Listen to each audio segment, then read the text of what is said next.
আমি, ফাহাদ, আমি জানি তুমি আছো, আমার জন্য আছো। কেন এত কষ্ট দিল? আমি ভালো নেই তোমাকে ছাড়া। আমাকে রেখে আর কোথাও যেও না প্লিজ। আমি আস্তে আস্তে চোখ খুলে চারপাশ ভালো করে তাকিয়ে দেখি আবার সেই জঘন্য হসপিটালের বেডে আমাকে শুয়ে রাখা হয়েছে। ধীরে ধীরে উঠে বসলাম, হাতটা খুব ব্যথা করছে। আমি তাকিয়ে দেখি হাত বাঁধা। যখন দরজা ধাক্কাছিলাম তখন হয়তো কেটে থাকবে। আমি উঠে কেবিন থেকে বের হলাম। বাইরে কেউ নেই। হসপিটাল থেকে বের হয়ে যাচ্ছি। আমি একটু আগের ঘটনা মনে করে নিজের মাথায় নিজেই ভেঙে ফেলতে ইচ্ছে করছে। জানি না আবার কাকে ফাহাদ ভেবে জড়িয়ে ধরেছিলাম, কে আবার আমাকে নিয়ে আসলো। আর হয়েছে আমার এক রোগ, কোনো কিছু হতে না হতেই সেন্সলেস হয়ে যাই। একজন নার্স হেঁটে যাচ্ছে আমার পাশ দিয়ে। আমি, শুনুন। নার্স, জি বলেন। আমি, কয়টা বাজে? নার্স হাতের ঘড়ির দিকে তাকিয়ে বলল, এই তো 5টা। আমি, থ্যাঙ্কস। নার্স চলে গেল। আমি হসপিটালের সীমানা পার করে রাস্তায় দাঁড়িয়ে আছি। জানি না কি এখন কি করব, কোথায় যাব, কেন বা এখানে এসেছি। কত মানুষ রাস্তায়, সবাই সবার নিজের গতিতে চলছে। হঠাৎ একটা বাচ্চা মেয়ে অটো থেকে নামলো, ভাড়া না দিয়েই চলে যাচ্ছে। অটোওয়ালাও বাচ্চা ভেবে কিছু বলেনি। পাশের কুকুরটা তার নিজের পেটের দায়ে ড্রেন থেকে নষ্ট খাবার ছিঁড়ে নিয়ে খাচ্ছে। আবার রিকশা করে দুই জুটি কি সুন্দর হেসে খেলে যাচ্ছে মনে হচ্ছে। ওদের থেকে সুখী আর কেউ এই পৃথিবীতে নেই। কি অদ্ভুত জীবন! অসহ্য লাগে আমার এই সব। সহ্য করতে পারি না কোনো প্রেম ভালোবাসা। আমি আমার উল্টা রাস্তা ঘুরে হসপিটালে চলে আসলাম।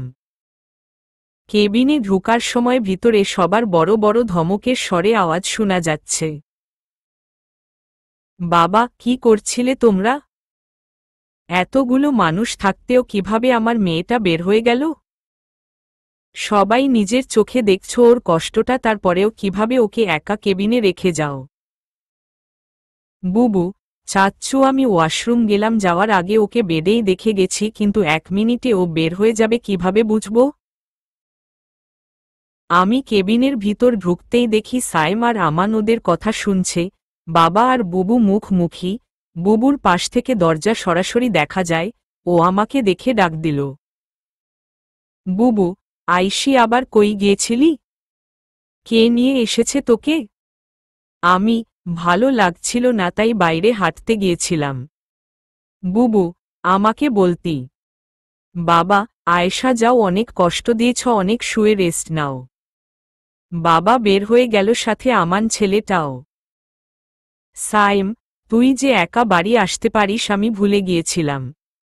আমি, ভালো করেছিস, এইবার সর। সাইম, একটা কথা। আমি, আমার এখন কিছু শোনার ইচ্ছা নেই। বুবু ফল কাটতে কাটতে বলল, তোর জন্য সুখবর শুন। আমি, আমার সব সুখবর ফাহাদ হারিয়ে যাওয়ার সাথে সাথে হারিয়ে গেছে। আর কোনো রং নেই আমার জীবনে, সব ঝাপসা। কোনো সুখবর ও আমার জন্য থাকতে পারে না। যদি সুখবর কেউ দিতে চায় ফাহাদকে এনে দিতে হবে। বুবু, আমার কিছু শুনতে ইচ্ছা করছে না। বুবু আর কিছু বলল না। আজকালের মধ্যে আমাকে হসপিটাল থেকে রিলিজ দেওয়ার কথা। ভালো লাগে না হসপিটাল। দ্বিতীয়বারের মতো হসপিটালে শুয়েছি। একবার ময়মনসিংহ ওই মহিলাকে রক্ত দেওয়ার সময়, আর এখন জানি না আর কতবার ভর্তি হতে হয় এই নরক জায়গায়। আজ আমাকে বাসায় নিয়ে এসেছে 2 দিন। ফাহাদ নেই, 18 দিন হয়ে গেল। জানি না কি করছে, কেমন আছে। আমি সেই আগের দিন শুরু করলাম নিজেকে ব্যস্ত রাখার জন্য। বিকালে কোচিং করে আসার সময় একা একা বসেছিলাম রেল ক্রসিং, যেখানে ফাহাদের সাথে লাস্টবার বসা হয়েছিল। ওর হাতে খাওয়া হয়েছিল। মানুষ আসছে যাচ্ছে, আবার খালি হয়ে যাচ্ছে। আমি শুধু সময়ের গতিকে দেখছি। একটু আগে এখানে কত মানুষ ছিল, এখন আমি ছাড়া একটা পিঁপড়েও নেই। হঠাৎ কেউ জিজ্ঞেস করল, কোথায় যাবেন? আমি পাশে তাকিয়ে দেখি ফাহাদ। আমি পাত্তা দিলাম না। আমি জানি এমনটা কখনো হবে না। এর আগেও কতবার ভেবেছি ও এসে আমাকে ডাকছে, পিছন থেকে জড়িয়ে ধরে বলছে কি হয়েছে আমার বউটার। কিন্তু আফসোস সব সময় ভুল প্রমাণিত হয়েছে। তাই এখনও পাত্তা দিলাম না। একদিন তো ফাহাদ ভেবেই আমানের উপর রাগ অভিমান মনের ভিতর কুড়ে খাওয়া সব আবেগ বলে দিয়েছি। কিন্তু আর না, ও আমার কাছে কখনো এত সহজে ফিরবে না, হয়তো আরও ভুগাবে, না হয় একেবারে মেরে শান্তি পাবে। প্লাস কি হলো, কথা বলছেন না কেন? আমি চুপ করেই আছি, তাকাবো না, তাকালেই আবার ভুল করব আগের মতো। প্লাস আমাকে চিনেননি? প্লাস আজব আমি একটা মানুষ, মুখ ঘুরিয়ে থাকার কি মানে? প্লাস ঠিক আছে আমি চলে যাচ্ছি, আবার যেন ফাহাদ ফাহাদ করে অজ্ঞান না হয়ে যান। আমি যাওয়ার কথা শুনেই উঠে দাঁড়ালাম, কিন্তু না, এত দুর্বল হলে চলবে না, আবার বসে গেলাম। ওই ফাহাদ রূপী ছেলে আমার সামনে পকেটে হাত দিয়ে দাঁড়াল। প্লাস অনেক সাহস হয়েছে আপনার, একা একা রেল ক্রসিং চলে আসেন। আমি কি চাই আপনার? কে আপনি? প্লাস আশ্চর্য, এই কিছুদিনে একেবারে ভুলে গেলা? আমি, শুনেন, ফাহাদের ধরন নিয়ে আসলেই আপনি ফাহাদ হয়ে যাবেন না, আর আমিও আপনাকে ফাহাদ মনে করছি না, সো গেট আউট। প্লাস দ্বিতীয়বারের মতো আর একটা চড় খেতে চাও? আপনি কি আমাকে একা বসতে দিবেন না? তাহলে আপনি থাকেন, আমি চলে যাচ্ছি। বলেই হেঁটে কিছুটা সামনে চলে আসলাম, ওই ফাহাদ রূপী মানুষটা আমার হাত ধরে আটকে দিল। প্লাস কোথায় যাচ্ছ? আমার হাতটা ওর থেকে ছাড়িয়ে, এত সাহস কি করে হয় আপনার? আমার হাত ধরেন কোনো সাহসে? আপনি যদি এখন এই মুহূর্তে আমার সামনে থেকে না সরেন তাহলে আমি লোকজন ডেকে আনব। প্লাস আনো, তারাও দেখুক বউগুলো কতটা নির্দয়, স্বামীর সাথে কি রকম ব্যবহার করে। ননসেন্স। টাস করে একটা থাপ্পড় দিল আমার বাম গালে, আমি কিছু বুঝে ওঠার আগেই ও আমাকে কোলে তুলে নিল। আমি ভাবছি কল্পনায় মানুষ থাপ্পড়ও দেয় নাকি? কোলে ও তুলে? বাহ, ব্যাপার রহস্যজনক হলেও তো মজার। সামনে একটা গাড়িতে বসালো, প্রাইভেট কার। ও ড্রাইভিং সিটে বসে আমার সিট বেল্ট বেঁধে দিল, গাড়ি ড্রাইভ করছে। আমি আকাশ পাতাল ভাবছি, কি হচ্ছে আমার সাথে, সত্যি সত্যি আমি জেগে আছি? নিজের হাতে নিজেই খামচি দিলাম, না ব্যথা পেয়েছি। আমি ওই ছেলের দিকে তাকালাম, একেবারে হুবহু ফাহাদ। আমি ওর হাতটা টেনে একটা জোরে কামড় দিলাম, ও গাড়ি ব্রেক করে আমার দিকে রাগী চোখে তাকিয়ে আছে। আমি আস্তে করে আমার হাতটা ওর গালে রাখলাম, ওকে হালকা করে জড়িয়ে ধরলাম। হ্যাঁ, সেই সুবাস, সেই চেনা অনুভূতি, সেই নিরাপদ আশ্রয় আমার। আমি মুখ তুলে ওর দিকে তাকালাম। ফাহাদ। ফাহাদ, বিশ্বাস হয়েছে? কই ছিলে এতদিন? কোথা থেকে আসলে? কিভাবে থাকলে আমাকে ছাড়া এতদিন? একটুও কষ্ট হয়নি? ফাহাদ, আমি তোমাকে বাসায় নিয়ে সবটা বলবো। আমি তোমাকে মাফ করব না ফাহাদ, অনেক কষ্ট দিয়েছ, ভালোবাসলে এত কষ্ট দিতে পারতে না। আমার এখনো বিশ্বাস হচ্ছে না তুমি আমার সামনে। ও আমাকে শক্ত করে জড়িয়ে ধরে আমার কপালে, গালে, ঠোঁটে কিস করল, কিছুক্ষণ পর ছেড়ে দিল। ফাহাদ, বিশ্বাস হয়েছে? আমি লজ্জায় মুখ ঘুরিয়ে নিলাম, মাথা নাড়িয়ে হ্যাঁ বললাম। ওর ঠোঁট দুটো আমার ঠোঁটে ডুবিয়ে দিল, কিছুক্ষণ পর ছেড়ে দিল। ফাহাদ, বিশ্বাস হয়েছে? আমি লজ্জায় মুখ ঘুরিয়ে নিলাম, মাথা নাড়িয়ে হ্যাঁ বললাম। ও আমাকে আমাদের বাসায় নিয়ে আসলো, সবাই স্বাভাবিকভাবেই আছে, কারোর কোনো এক্সাইটমেন্ট নেই। আমি দৌড়ে মার কাছে যেতে চাইল, ও খোপ করে আমার হাত ধরে ফেলল। ছাড়ো, মাকে বলে আসি। ফাহাদ, সবাই জানে। কি? ও তাড়াতাড়ি আমার মুখ চেপে ধরে আমার রুমে নিয়ে দরজা বন্ধ করে দেয়। ফাহাদ, যাও ফ্রেশ হয়ে আসো। কোথাও যাব না। আগে বলবে কি করেছ এতদিন? কোথায় ছিলে? হঠাৎ করে কোথা থেকে আসলে? আর বাবা মা সবাই কিভাবে জানে তুমি আসছো? বলো। ফাহাদ বিছানায় বসে হাত মুঠো করে কপালে দুইবার লাগালো, বিছানা থেকে উঠে জানালার রেলিং ধরে দাঁড়াল। ফাহাদ, আমি ওই দিন ঢাকা যাওয়ার টিকিট ঠিকই কেটেছিলাম, কিন্তু শেষ পর্যন্ত ঢাকা যেতে পারিনি। আমি কেন? ফাহাদ, তুমি যখন ওইভাবে আমার চলতি ট্রেনের দিকে তাকিয়েছিলে, ইচ্ছে করছিল লাফ দিয়ে নেমে যাই। নিজেকে অনেক কষ্টে সামলে ভিতরে বসলাম। হঠাৎ আমার ফোন বেজে উঠল, আমি রিসিভ করি। অভিক আমার সাথে ভালো মন্দ কথা শেষ করে জিজ্ঞেস করে আমি কোথায়। আমি বললাম ট্রেনে আছি, ঢাকা যাচ্ছি, কাল চিটাগং যাব। ও তখন বলল ও আজকেই চিটাগং যাবে, ওর সাথে ওর দুলাভাইয়ের গাড়ি আছে, আমি চাইলে যেতে পারি। আমিও ভাবলাম কাল আবার কষ্ট করে যাব, তাই কিছু না ভেবেই ওকে হ্যাঁ বলে দেই এবং পরের স্টেশনেই নেমে যাই। তখন একটা দুর্ঘটনা হয়, আমার ফোনটা চুরি হয়ে যায়। অভিক ওইখান থেকে আমাকে নিয়ে যায়। পরের দিন আমি চিটাগং পৌঁছে যেই কেসটা ঝুলেছিল ওইটা সলভ করতেই এতটা সময় নষ্ট হয়ে যায়। এতটা বিজি ছিলাম আমি তোমাকে ফোন করার টাইমেই পাইনি। তাও যতটা সময় চেষ্টা করেছি ততটা সময় ফোন অফ না হয় বিজি। আমি 16 দিনের মাথায় ঢাকা আসি, একটু লেট না করে ও আমি বাসা যেয়ে শাওয়ার নিয়ে নেত্রকোনা আসি। তোমার বাসায় ফোন দিলাম, কারোর ফোন ধরছে না। তোমার ফোনের কথা আর কি বলবো। তারপর আমি রনিকে ফোন দেই, ও জানায় তুমি হসপিটালে অ্যাডমিট। আমার মাথা কাজ করছিল না, আমি দৌড়ে যাই হসপিটালে, কিন্তু ওইখানে যেয়ে যা দেখলাম তার জন্য আমি মোটেও প্রস্তুত ছিলাম না। এতক্ষণ আমি দাঁড়িয়ে দাঁড়িয়ে তার কথাগুলো শুনছিলাম, আর চোখের সামনে আমার কষ্টের দিনগুলো ভেসে উঠল।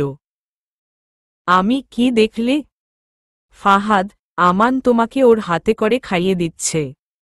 আমি, আর তুমি অন্য কিছু ভেবে নিলে? ফাহাদ, পিছন থেকে এমন ভেবেছিল মনে হচ্ছিল ও তোমায়। আমি কি? ফাহাদ, কিছু না। আমি, বল। ফাহাদ কিস করছে। আমি, ছি ফাহাদ। ফাহাদ, সরি। আমি, তোমার আমাকে নিয়ে এমন নোংরা মেন্টালিটি ছিল? কিভাবে ভাবলে এর সাথে ছি? ফাহাদ, আমার মাথা কাজ করছিল না, তাই রাগে ওইখান থেকে বের হয়ে রনির বাসায় যাই। আমি, তার মানে রনি ভাই তোমার কথা শুনেই এইগুলা আমাকে বলল? ফাহাদ, হুমম। আমি বিছানায় বসে পড়লাম, চোখ দিয়ে অনবরত পানি পড়ছে। আমি ডিটি ছিলাম ফাহাদ? ফাহাদ, আমার সামনে বসে, আমার চোখের সামনে বসে চোখে পানি মুছে দিতে চাইল। আমি ওর হাত সরিয়ে দিলাম, ও তাও জোর করেই মুছে দিল। কখনো না। আমি কোনো দিন রনি ভাইকে ক্ষমা করব না, কোনো দিন না। আর তোমার কথা কি বলবো? ফাহাদ, সরি আয়েশা। আমি, ফিরিয়ে দিতে পারবে আমার সেই দিনগুলো? ভুলিয়ে দিতে পারবে? পারবে না। ফাহাদ মাথা নিচু করে হুমম বলল। আমি, সবাই কিভাবে জানল তোমার কথা? ফাহাদ, আমি ওইখান থেকে রনির বাসায় যাই, আমার চোখ মুখ লাল দেখে ও জিজ্ঞেস করে কি হয়েছে। অনেক জোরাজোরিতে বলি সবটা, তারপর ও তোমায় ফোন দেয়। আমি না করার পরেও ও তোমাকে এইসব বলল। ও তোমাকে এইসব বলতে বলতে এক পর্যায়ে লিমিট ক্রস করে যায়, তাই ওর থেকে ফোন নিয়ে কেটে দিয়ে ওকে এক থাপ্পড় দেই। ও আমাকে অনেক বুঝায় তোমাকে ভুলে যেতে। ও আমার মাথায় খুব ভালো করে ঢুকিয়ে দিয়েছিল তুমি আমার জন্য অপেক্ষা করে নেই।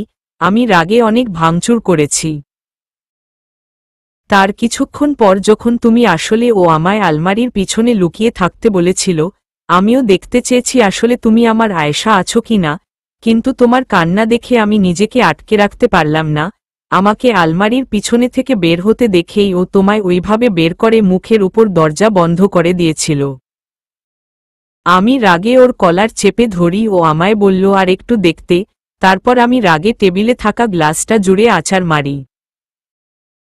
তারপরেই তোমার দরজা খোলার জন্য আকুতি শুনে ও দরজা খুলে দেয়। আমি তোমার পিছনেই দাঁড়িয়েছিলাম। হঠাৎ তোমার হাতে রক্ত দেখে নিজেকে সামলাতে না পেরে তোমার সামনে যাই। তোমাকে ওইখান থেকে হসপিটালে রেখে ময়মনসিংহ আসি। মা বাবা আমাকে দেখে অনেক কান্নাকাটি করে তোমার কথা বলে। পরের দিন আবার আমি নেত্রকোনা আসি। হসপিটাল আসতেই তোমার বাবা মা বনু সাইম সবটা বুঝানোর পরে নিজের উপর প্রচুর রাগ হচ্ছিল। কিভাবে নিজে লয়ার হয়ে চোখের দেখা কানে শোনা কথা বিশ্বাস করলাম, মাঝখান থেকে তোমাকে ভিকটিম বানিয়ে দিলাম। আমি তোমাকে যখন দেখতে গিয়েছিলাম তখন তুমি ঘুমেছিলে, তাই ডাকিনি। পরের দিন আমানের সাথে দেখা করি, ওর সাথে ভালো ফ্রেন্ডশিপ হয়ে যায়। আজ তোমাকে দেখতে আসছিলাম। বাসায় অনেকক্ষণ বসেছিলাম, বোর হচ্ছিলাম, তাই রেল ক্রসিং ঘুরতে এসে তোমাকে পেলাম। তারপরেরটা তো তুমি জানোই। আমি ওর এইসব কথার পরে কোনো জবাব দিলাম না। ও আছে সবাই জেনেও আমাকে কেউ কিছু বলেনি। আমি কি কারোর কিছু হই নাকি? যদি হতাম তাহলে এইভাবে কষ্ট পেতে দিত না। আর ফাহাদ, তোমাকে এর শাস্তি আমি দিব। এতদিন কেন আমায় কষ্ট দিল ইচ্ছে করে? এখন দেখ কষ্ট কাকে বলে। আমি উঠে কাপড় বের করে ওয়াশরুম ঢুকে যাই। এই ঠান্ডায় 30 মিনিট ঠান্ডা পানির নিচে শাওয়ার নেই। ফাহাদ অনেকক্ষণ দরজা খোলার জন্য বলছে, কিন্তু আমি আমার মতোই সব করছি। ওয়াশরুম থেকে বের হয়ে লিভিং রুম চলে গেলাম। ফাহাদ আমার পিছন পিছন আসলো। আমি টিভি দেখছি, ও আমার দিকে কেমন করে তাকিয়ে আমায় দেখছে। আমার মোটেও ভালো লাগছে না। আমি উঠে ডাইনিংয়ে চলে গেলাম। খেতে বসেও শান্তি নেই। খাওয়া শেষ করে ছাদে গেলাম। সন্ধ্যা হয়ে গেছে, কেমন ভূতের বাড়ির মতো লাগছে। সে এখনও আমার পিছু পিছু ঘুরছে, কিন্তু কিছুই বলছে না। বেটা আমার পিছুই ছাড়ছে না। আমিও কথা বলবো না, দেখব কি করে। আমাকে এত কষ্ট কেন দিল? আমি কি এত সহজে ছেড়ে দিব নাকি? আমি রুমে এসে যে দরজা বন্ধ করব, সে এই মুহূর্তে হাত দিয়ে আটকে দিয়েছে। আমি ছোট মানুষ, তার হাতির মতো বডির সাথে পারি নাকি? তাই স্বেচ্ছায় ছেড়ে দিলাম। হেরে যাব জেনেও লড়ে যাওয়া আমার মতো বুদ্ধিমানদের কাজ না। আমি চেয়ার টেনে টেবিলে বসলাম। তিনি পিছনে চেয়ার ধরে দাঁড়িয়ে আছে। আমি আমার মতো পড়ছি। হঠাৎ পিছন থেকে মনে হলো হালকা হয়ে গেছি। পিছনে তাকিয়ে দেখি তিনি নেই। ড্রেসিং টেবিলে কি জানি খুঁজছে, আমি পাত্তা দিলাম না। রুম থেকে বের হয়ে গিয়েছে। আমি সেই ফাঁকে ফোনটা হাতে নিতেই সে হাজির। দরজা বন্ধ করার শব্দ শুনে মোবাইলটা জামার উপর রেখে ওড়না দিয়ে ঢেকে আবার পড়া শুরু করলাম। মনে হলো মাথায় কিছু পড়ছে। আমি চুলে হাত দিলাম। হাত লাগতেই হাত পুরা ভিজে গেল। আমি হাত সামনে এনে দেখি কুমারিকা তেলের গন্ধ। রাগে সারা শরীর জ্বলছে। চুলে তেল দেই না 1 থেকে 1.5 বছর হয়ে যাবে। তেল দিল, তেল উঠাতে পারি না, এই ভয়ে তেলও দেয়া হয় না। কিন্তু ও এটা কি করল? রাগে উঠে দাঁড়া বসে আমার কাঁধে ধরে ঠাসা দিয়ে আবার আগের মতো চেয়ারে বসিয়ে দিল। চুলের ক্লিপ খুলে মাথা চুল মালিশ করে দিচ্ছে। আমিও আরাম পেয়ে চেয়ারে মাথা এলিয়ে দিলাম, কিন্তু এমন ভান করে আছি যেন খুব বিরক্ত হচ্ছি। ওর তেল দেয়া শেষ হলে চিরুনি নিয়ে চুল উল্টা পাল্টা কি করছে। আমি এক টানে ছাড়িয়ে নিয়ে দেখি উল্টা পাল্টা বেনুনি করা শুরু করছে। আমি চুল ঠিক করে বেনুনি করে শুয়ে পড়লাম। ও লাইট অফ করে কম্বল আমার গায়ে দিয়ে নিজেও আমাকে জড়িয়ে ধরে শুয়ে আছে। আমি অনেক আটকিয়ে ওকে জড়িয়ে ধরা থেকে সরাতে পারিনি। ফাহাদ, বউ শুন। আমি চুপ আছি। ফাহাদ, ওই বউ, লক্ষ্মী বউ, সোনা বউ, ভালো বউ, জামাই পাগল বউ, পচা বউ, খাটাস বউ, নির্দয় বউ, জামাইয়ের সাথে কথা না বলা বউ। আমি কি সমস্যা? প্যান প্যান ঘ্যান ঘ্যান করতেছ কি জন্যে? ফাহাদ, বউ এর রাগ ভাঙাই। আমি সরো, আমি ঘুমাবো। Fahad, no way. আমি আপনি থাকেন, আমি উঠে যাচ্ছি বলেই উঠতে যাব, কিন্তু ও আমাকে আবার শুয়ে দেয়। ফাহাদ, শুন শুন, তোমাকে একটা গল্প শুনাই। আমি আপনার গল্প আপনার কাছেই রাখেন। ফাহাদ, আপনি? একসাথে আপনি হয়ে গেলাম। আমি যে যেমন তার জন্য তেমনই দরকার। ফাহাদ, জীবনে শুনেছ বিয়ের পর স্বামী স্ত্রী কখনো কুমার কুমারী থাকে? আমি মানে? ফাহাদ, আমি শুনেছি, দেখেছিও। আমি কোথায়? ফাহাদ, উইটা তোমার জন্য ধাঁধা, বলেই চোখ টিপি দিয়ে ব্রু নাচাচ্ছে। আমি ভাবতে বসলাম লাগলাম এমনও হয় নাকি?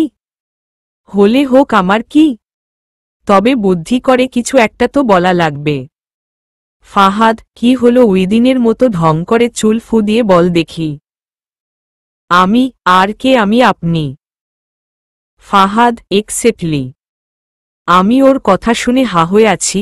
আমি তো জাস্ট ড্রামা করে বলেছি, এখন ও কি করবে? আমি আস্তে করে উঠতে চাইলাম, ও আবার আমায় ধরে ফেলল। ফাহাদ, কোথায় যাচ্ছ? আমি না থাকায় যাক, তোমায় বুদ্ধিটা একটু বেড়েছে। কংগ্রেস, এখন তোমাকে উপহার দিব। আমি কি? ফাহাদ, গেস কর। আবার ব্রু নাচাচ্ছে। আমি ছি। ফাহাদ, কিসের ছি? আমি ছাড়ো, আমি বুবুর সাথে শুব। ফাহাদ, জামাই রেখে অন্য ঘরে যাওয়াচ্ছি। কথা শেষ করেই আমার উপর উঠে পড়ল। আমি, ও মাগো, মরে গেলাম। শয়তান ছেলে, আমাকে হসপিটালের বেড পর্যন্ত শুয়ে এখন এসেছিস ঢং দেখাতে? আমি তোর ঢঙে ভুলছি না। ছাড় বলছি, ছাড় শয়তান। ফাহাদ, ওই মেয়ে, ওই চুপ। এইসব কি কথা? জামাইকে তুই বলে কেউ ফাজিল? ছাড় বলছি, ছাড় শয়তান। কি মনে হচ্ছে আমি ডিপজল আর তুই নিরুপায় নায়িকা? আমি ওর কথা শুনেই হেসে দিলাম। ফাহাদ এমনভাবে আমার দিকে তাকিয়ে আছে, মনে হচ্ছে আমাকে হাসাতে পেরে সে সার্থক। আমি ওর তাকানো দেখে হাসি থামিয়ে দিলাম। এখন সে হাসতে হাসতে আমার ঘাড়ের নিচে মুখ গুজেছে। কিছুক্ষণ পর ফাহাদ জিজ্ঞেস করল, ফাহাদ, আচ্ছা, লাভ বাইটটা যে দিয়ে গিয়েছিলাম উইটা কই? পাচ্ছি না তো। আমি ডান পাশে। ফাহাদ বাম দিকে ঘুরিয়ে দেখছে, প্রায় মিলিয়ে গেছে, আবার দেয়া লাগবে। আমি ওকে এক ধাক্কা দিয়ে সরিয়ে দিলাম। উঠে জানালার রেলিং ধরে দাঁড়িয়ে আছি। ও পিছন থেকে এসে চাদরটা আমার গায়ে জড়িয়ে দিল। ফাহাদ, আয়েশা। আমি জবাব দিলাম না, তবে তার ডাকে মনে হলো সিরিয়াস কিছু বলবে। ফাহাদ, দেখো, আমি জানি আমার উপর তোমার অনেক রাগ জমে আছে। রাগ হওয়াই স্বাভাবিক। আমি আমাকে তোমার নিজের জায়গায় চিন্তা করেই কথাগুলো বলছি। তোমার যদি আমাকে কিছু বলার থাকে বলতে পারো, তাও চুপ থেকো না। আমি তোমার নীরবতা নিতে পারছি না। ফাহাদ, প্লিজ চুপ থেকো না, কিছু তো বলো। ফাহাদ, আয়েশা, আমি অনেক চেষ্টা করেছি জানানোর, কিন্তু সত্যি আমার উপায় ছিল না। তুমি তো আমাকে তুমি তো জানো আমি তোমার সাথে কথা না বলে, তোমার কণ্ঠ না শুনে থাকতে পারি না। তবু কেন ছিলাম? একদম নিরুপায় হয়েই ছিলাম। তুমি যতটা কষ্ট পাইছো তার থেকে বেশি কষ্ট আমি পাইছি। কারণ দোষী যে আমি। আমার কারণেই কষ্ট পেলা তুমি। আমি কোনো অজুহাত দিব না। আমি ভুল করছি। আমায় ক্ষমা কর। আর কখনো তোমার থেকে দূরে যাব না। অনেকগুলা দিন নিরুপায় হয়ে তোমার থেকে দূরে ছিলাম। এখন তো চলে আসছি। এখন আর দূরে সরে থেকো না বউ। কথা বল না বউ। ও আমাকে পিছন থেকে জড়িয়ে ধরে কথাগুলো বলল। ওর কথা শেষ হলে আমি ওকে সরিয়ে দেই। ও অনেকক্ষণ দাঁড়িয়ে ছিল আমার কিছু বলার আশায়, কিন্তু আমি চুপ করে থাকায় ও আর জোর করেনি। চলে যাচ্ছিল, আমি ওর হাত ধরি। ও মুখ উজ্জ্বল করে আমার দিকে তাকালো। ফাহাদ, আমি প্রস্তুত আয়েশা, তোমার সব অভিযোগ শোনার জন্য। বলো, আমি ভালো আছো? ও এমন সময় আমার এমন প্রশ্ন শোনার জন্য মোটেও প্রস্তুত ছিল না, তাও অপ্রস্তুত ভাবেই বলল, ফাহাদ, ভালো। আমাকে জিজ্ঞেস করবে না? ফাহাদ, সেই সাহস নেই আমার। আমি কেন? ফাহাদ, তোমার এইসব কিছুর জন্যে তো আমি দায়ী। আমি আর ফাহাদ, কোনো মুখে জিজ্ঞেস করব? আমি আমি কোনো দিন ভাবিনি তুমি আমাকে কষ্ট দিবে, তোমার থেকে কষ্ট পেতে হবে আমায়। কম তো ভালোবাসোনি, আমিও তোমার মতোই ভালোবাসতে চেয়েছিও, জানি না কতটা পেরেছি, হয়তো পারিনি, তাই তুমি আমার উপর বিশ্বাস হারিয়েছ, আমাকে রেখে এতদিন থাকতে পেরেছ। তুমি জানো না ফাহাদ, আমার মনের ভিতর কি চলছিল। আমি তোমাকে ছাড়া বাঁচব না এমন পর্যায়ে চলে গিয়েছিলাম, কিন্তু তাও মনে সাহস নিয়ে উঠে দাঁড়িয়েছি। তুমি এতগুলা দিন কিভাবে থাকতে পারলা? এখন তো প্রাচীন যুগ না, 1000 মেইল দূর থেকেও জানানো যায়। তুমি কেমন আছো, কি করতেছো, কোথায় আছো, এসব ভেবে আমি পাগলের মতো হয়ে গেছি। প্রতি মুহূর্তে ভাবছি তুমি কি ভালো আছো, নাকি আমায় ফেলে হারিয়ে গেছো। এমনকি আমি মরার কথাও ভাবছি কয়েকবার। তুমি ছাড়া আমার সময়গুলা কেমন যাচ্ছে এটা একবার ভাবছিলা। রাতে খুব কষ্টে ক্লান্ত হয়ে নিজের অজান্তে ঘুমিয়ে যাই। সকালে চোখ খুলে কয়েক সেকেন্ড পর মনে পড়ে তুমি নাই। আমি তখন 1000 টুকরা হয়ে ভেঙে পড়ি। মনে হয় কেন ভাঙল আমার ঘুম। আজীবনের জন্য ঘুমিয়ে যেতাম, তাহলে জেগে উঠে এতটা কষ্ট সহ্য করতে হত না। তুমি বুঝো এইগুলা? এমন হইছে কখনো তোমার সাথে? কিন্তু তোমার কারণে আমার এরকম সময় কাটাতে হইছে। তোমাকে লাগবে না আর। যেখানে ছিলা সেখানে যাও। ফাহাদ, সরি, আর কখনো এমন হবে না। তুমি আমার সাথে একদম কথা বলবে না? আমার থেকে তোমার কাজ বড়, তাই না? তাহলে কাজকেই বিয়ে করতে এত কষ্ট করে আমাকে কেন বিয়ে করা লাগছে? ফাহাদ, ভালোবাসি তো। হ্যাঁ জানি তোমার কাজকে। ফাহাদ, না। থাক, মিথ্যে বলা লাগবে না, বিশ্বাস করতে শিখ। ও আচ্ছা, বিশ্বাস। ভুলে বলে ফেলছি, বিশ্বাস শব্দটা তো উকিলদের সাথে যায় না, তারা কারোর কোথায় বিশ্বাসী না, তারা দেখে শুনে প্রমাণ পেয়ে বিশ্বাস করে, আর সেইখানে তো আমি। যাই হোক, এই সব উকিল টুকিল আমার কোনো কালেই পছন্দ ছিল না, সবটা বাবার ইচ্ছায়। আমি আর কিছু বলতে চেয়েও বলিনি। এইগুলো বলে আমি রুম থেকে বের হয়ে বুবুর সাথে শুয়ে পড়লাম। 12টা উপরে বাজে, বুবু খাদিজা এতক্ষণে ঘুমিয়ে গেছে। আমি খাদিজার পিছনে চুপি চুপি শুয়ে পড়লাম। সকালে ওরা উঠার আগে চলে যেতে হবে, না হয় ওদের কথার এত এত প্রশ্ন থেকে রক্ষা পাব না। ভোর 5টায় উঠে আমার রুমে গেলাম, দেখি ফাহাদ রেলিং ধরে দাঁড়িয়ে আছে।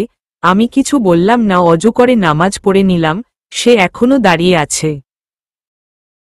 আমি বিছানায় একটু শব্দ করেই উঠলাম, যেন ও আমার উপস্থিতি টের পায়।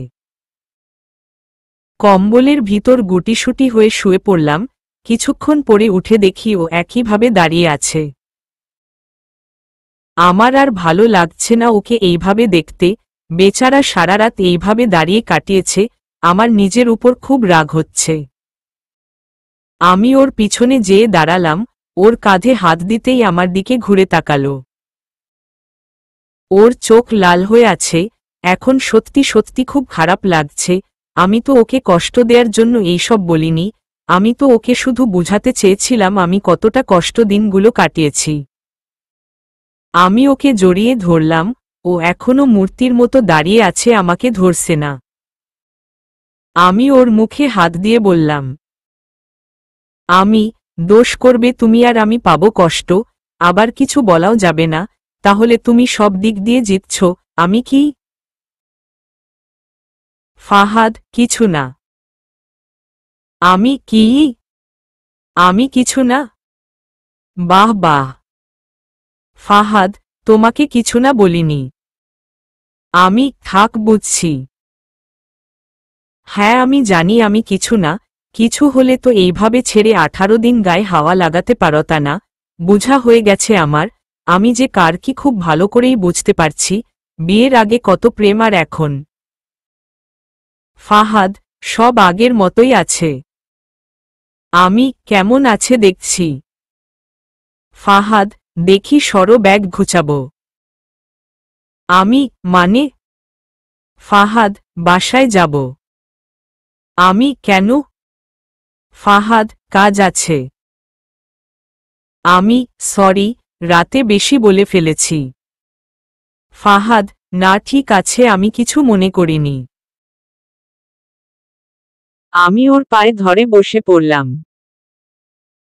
আমি সরি ফাহাদ, মাফ করে দাও, ভুল হয়ে গেছে আমার। আমি রাগের মাথায় ওইসব কিছু বলছি। তুমি তো জানো আমি এইগুলা বলতে পারি কি না। প্লিজ ফাহাদ, আমাকে রেখে যেও না। তুমি তো বলেছিলে ডিসেম্বর মাস বেশি সময় আমার সাথে থেকে যাবে। তাহলে আমি জানি তোমার কোনো কাজ নেই, আমি ওইসব বলায় রাগ করছো। আচ্ছা শাস্তি দাও, তাও যাওয়ার কথা বলবে না। ফাহাদ, পা ছাড়ো আয়েশা। আমি না ছাড়ব না, আগে বলো যাবে না। ফাহাদ, ছাড়ো। আমি পা ধরেই বসে আছি, ও আমাকে টেনে তুলে দাঁড় করল। আমি তো বলছি আর বলবো না। তুমি বের হইও আবার এইভাবে। এখন তো 18 দিন থেকেছ, পরের বার 1 মাস থেকো। আমি আর এইসব বলবো না। ফাহাদ, বইন, মুখটা অফ করবি?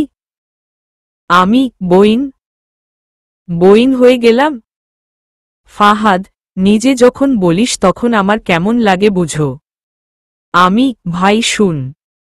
ফাহাদ, বল। আমি সরি, আর বলবো না। ফাহাদ, হুমম ভেবে দেখব। আমি ওকে জড়িয়ে ধরলাম, ও আমাকে জড়িয়ে ধরল। ফাহাদ, সারা রাত এইভাবে দাঁড়িয়েছিলে তাই না? আমি কথাগুলো বলে যাওয়ার পর থেকেই মনটা কেমন করছিল, তাও এগোর জন্য আসেনি। ফাহাদ, ও আমাকে কোলে নিয়ে বিছানায় শুয়ে আমাকে জড়িয়ে ধরল। আমি না সারা রাত আরামে পা ছড়িয়ে ঘুমিয়েছি। ভোরে তোমার দরজা খোলার আওয়াজ শুনে জানালার পাশে দাঁড়িয়ে কাঁচা ঘুম ভেঙেছে, তাই চোখ মুখ লাল ছিল। আমি ওর কথা শুনে ওর পেটে একটা ঘুষি দিলাম। আমি ফাজিল ছেলে, তোকে আমি খুন করে ফেলব। ওর গলা চেপে ধরলাম। ফাহাদ, আমার হাত সরিয়ে।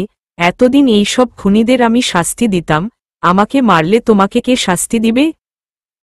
না, একটা ডুপ্লিকেট বানিয়ে যাওয়া লাগবে। এই জন্য কি করা লাগবে বলতো?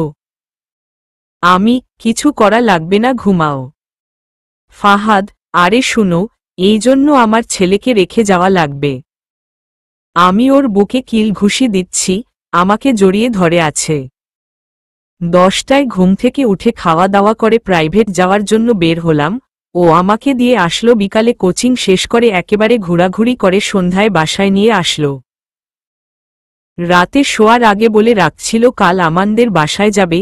আমি জিজ্ঞেস করছিলাম আমান জানে কি না। ফাহাদ বলল না জানিয়েই যাবে। আমিও আর না করিনি।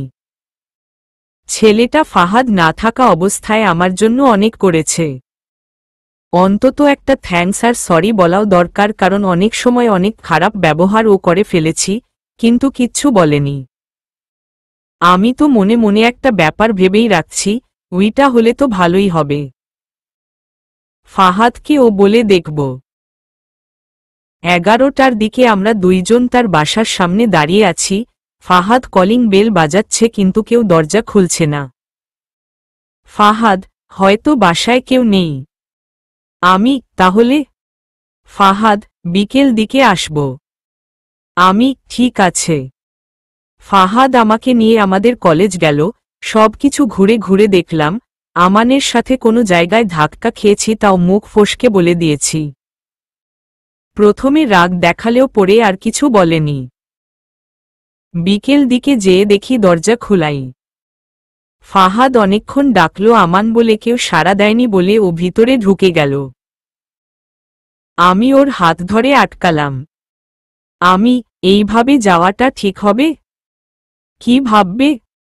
ফাহাদ, কিছু ভাববে না, আমার সাথে আসো। অনেক বড় বাড়ি, মাঝখানে অনেক বড় গ্রাউন্ড ফ্লোর। ফাহাদ একটা একটা করে ঘর দেখছে, আমি ওর হাত ধরে আছি। আমার খুব ভয় করছে, ওকে বারবার বলছি চলো চলে যাই, তিনি নড়েই না। উকিল মানুষ না, একটু রহস্য পেলেই জায়গা ছাড়তে ইচ্ছে করে না। ও পর পর 3টা রুম দেখেছে। আমিও একটু সামনে হেঁটে সামনের রুমে উকি দিলাম।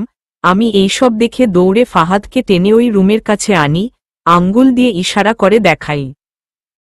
একটা ছেলে ব্যাগে কি কি যেন ঢুকাচ্ছে, পিছন থেকে দেখে বোঝা যাচ্ছে না কে। ফাহাদ ওই রুমের ভিতর ঢুকাতে চাইল, আমি ওর হাত ধরে ফেললাম। আমি আর রিস্ক নেয়া ঠিক হবে না, মনে হয় চুরি করে পালাচ্ছে, ওদের হাতে অনেক অস্ত্র থাকে, না জানি কখন কি করে বসে, চলো আমরা চলে যাই। ফাহাদ মুখে আঙ্গুল দিয়ে বলল চুপ থাকতে। ও এগোচ্ছে, আমি ওর শার্টের হাতা খামচে ধরে আছি। ফাহাদ ওই ছেলের কাছাকাছি চলে আসছে, কাঁধে হাত দিতেই ছেলে কেঁপে উঠল, আস্তে করে মুখ ঘুরিয়ে তাকাল। ফাহাদ ওকে দেখে হাফ ছেড়ে বাঁচল, আমিও সস্থির নিঃশ্বাস ফেললাম। এতক্ষণ মনে হচ্ছিল অর্ধেকটা দম কেউ নাকের ডগায় রেখেছে, বাকিটা বের করে নিয়েছে। আমান, আরে ফাহাদ তুমি? ফাহাদকে জড়িয়ে ধরে আবার ছেড়ে দিল, আমার দিকে তাকিয়ে জিজ্ঞেস করল কেমন আছো? আমি, জি আলহামদুলিল্লাহ ভালো, আপনি? আমান, ভালো। ফাহাদ, এইভাবে কেউ থাকে নাকি? তুমি তো আমাদের ভয় পাইয়ে দিয়েছিলে।